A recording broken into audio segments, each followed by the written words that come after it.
The Dajjal shall try to strip God of all of his divine attributes and claim them for himself.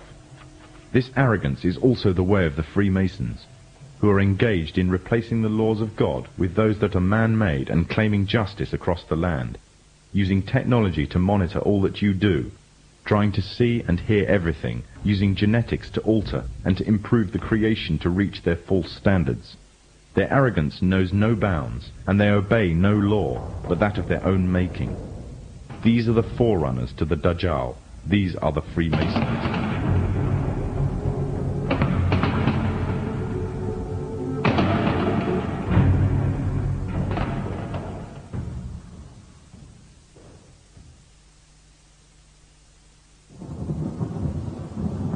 Prophet Muhammad said that a time would come when the whole world would gather around to plan the destruction of the Muslims, as if they were gathered around a table to take part in a meal. Today the nations of the world are doing just that, around the circular tables of the United Nations General Assembly Hall. He also said that the time of the Dajjal will be years of confusion. People will believe a liar and disbelieve one who is trustworthy, and those who rebel against God will have a say in general affairs.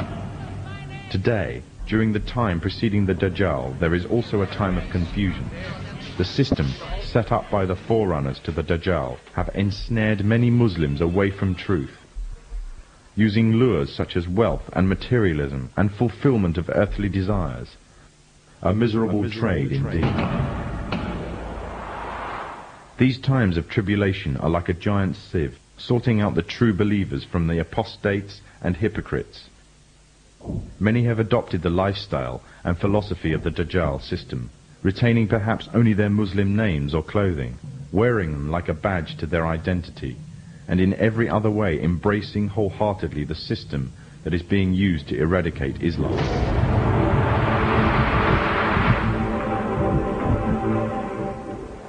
Embracing the same system that stood back and did nothing when pregnant Muslim women had their bellies ripped open by Serbs, killing them and the contents of their wombs.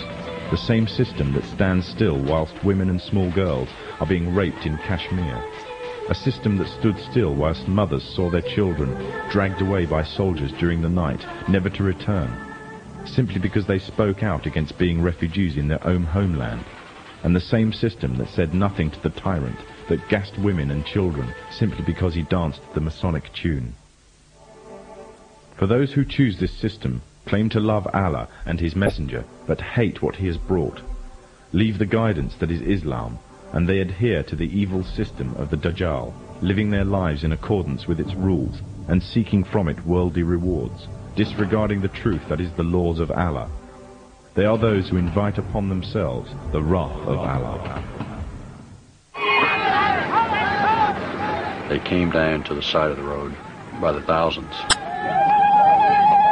And they had Kuwaiti flags, and some had American flags.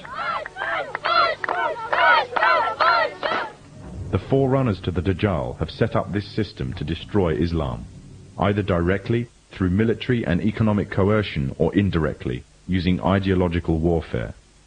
They have divided and conquered, instilling diseases such as nationalism and racism into the heart of the Ummah. Their biggest fear is Muslim unity, and revival of the message brought by the last prophet to mankind. And everything they do is geared to prevent this. They have manipulated Muslims, setting up and promoting divides. They have installed their own universal language, compelling all to learn or be shut out, and reducing Arabic to secondary and inferior language in society. And what they have used most to keep the Muslims at bay is oil.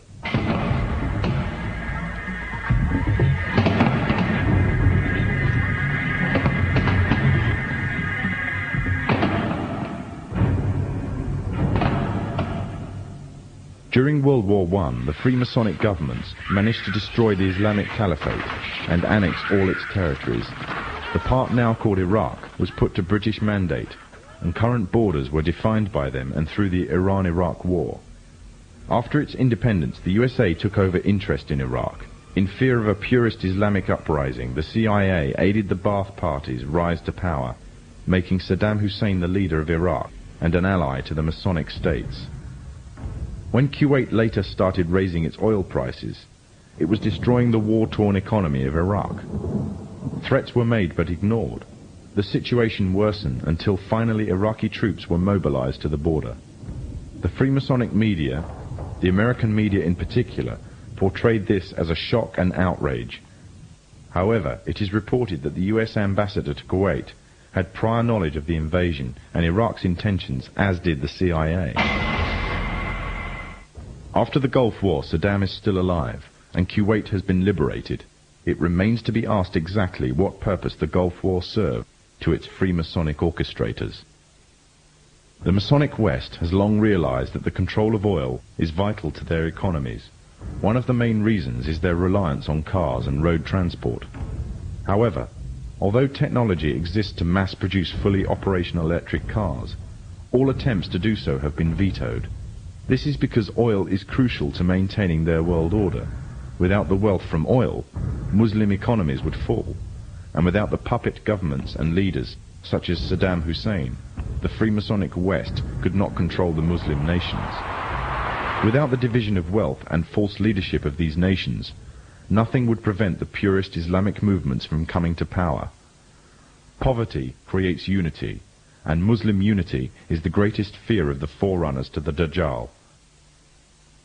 The Gulf Wars serve many purposes: to promote Western unity, to create divides amongst the Muslim nations, to act as a testing ground for an entire arsenal of military weapons and cocktails of chemicals and drugs. But most of all, it served to ensure a strong military presence in the Middle East. The Dajjal has placed a strong hold in the very heart of Islam itself and laid a firm grip on the Muslim holy lands. But although they plan, Allah also plans, and Allah is the best of planners. The final victory will be with the Muslims.